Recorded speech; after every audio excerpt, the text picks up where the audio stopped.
As a child, I discovered that I had a weak stomach. Proper and regular nutrition was required, and in my happy childhood, where the main entertainment was not gadgets, but the street, food consisted mainly of irregular snacks with a predominance of any dry food and other dubious joys. As a result, as a student, I managed to earn myself not only gastritis, which regularly tormented me with autumn-spring exacerbations, but also an ulcer. Whoever went through all this knows, so I will not focus on this, talking about the symptoms and other unpleasant moments of such sores. As a result of another exacerbation of the ulcer, I ended up in a hospital bed. Exams at the institute were passed, summer was in full swing, and I was in a stuffy ward, without friends, normal rest and dietary nutrition.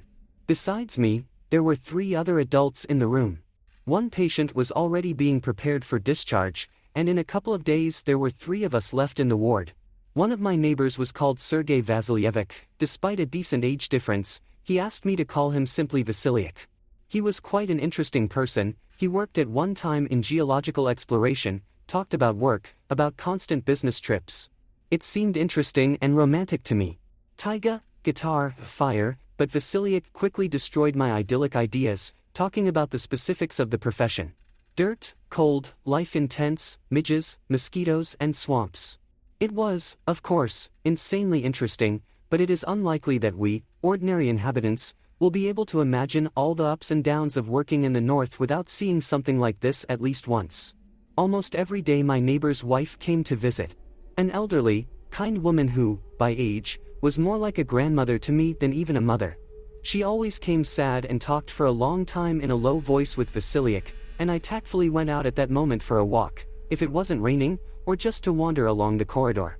If I knew then the reason for all this sadness and pain that this kind woman experienced inside herself, perhaps I would have behaved even more modestly, and would not have asked her with boyish enthusiasm how things were today, or whether she got home normally the day before. Vasiliak, as it turned out, was diagnosed with inoperable cancer.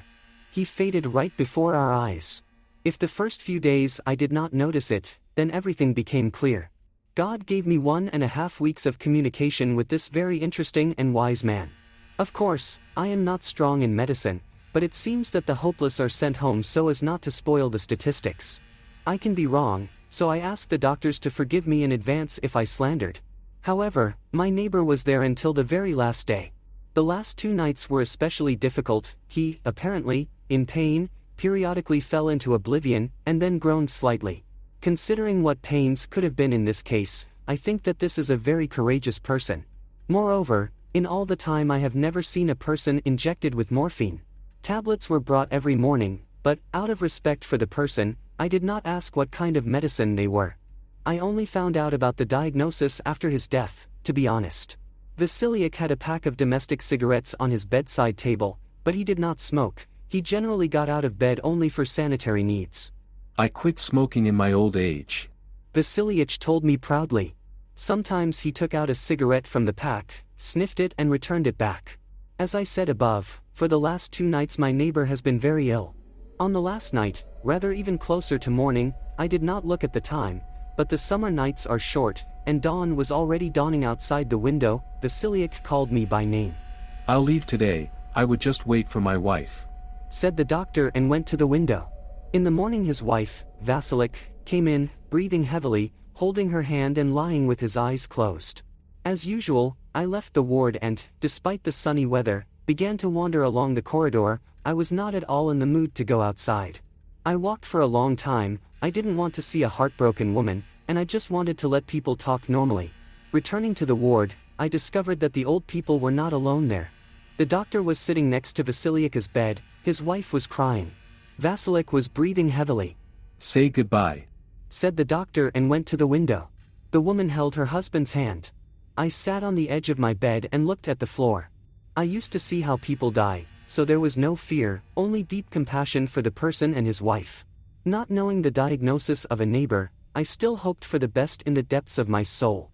An hour later Vasiliak calmed down. I looked at him. A wreath throbbed on the neck. It was visible, then it disappeared. The neighbor took a deep breath and, releasing the air, did not breathe anymore. His wife clung to his chest and burst into tears. The doctor came again, felt the pulse and began to write down something in the papers, perhaps the time of death. Vasilika's face took on the mask of death. Even the nose is slightly pointed, as it happens. Anyone who has ever seen the moment of death of a person understands what I mean. A living face and abruptly becomes like a mask. I decided not to watch how my neighbor would be taken away and, leaving the ward, went out into the street. Went down the stairs, opened the door and Vasiliak was walking towards me. In slippers, a gray leotard with outstretched knees and a checkered canvas shirt, a neighbor had a pack of cigarettes in his hands. The ones that have been lying on the bedside table all this time. "Vasilik, where are you?" All I could say was, "I understand that the question is stupid, especially to a person who just died in front of me, but I was so confused that this question was the first thing that came to my mind."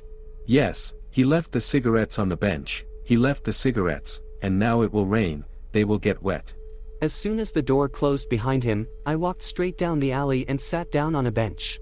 The bright sun shone, nothing foretold rain. I looked around. The world lived a normal life. Cars were driving behind the fence that separated the hospital from the road. The guard explained to the next driver that entry into the hospital by private transport was only possible upon agreement with the doctor. Another soul left, and the vast world once again did not notice it. Warm drops began to fall on my hands from a cloud that had come up from nowhere. And, indeed, it was raining. Vasiliak was right, I thought, and hurried back to the ward. 3 days later I was discharged. On the day of discharge, 2 new residents appeared in the ward, one of which took the place of my good neighbor.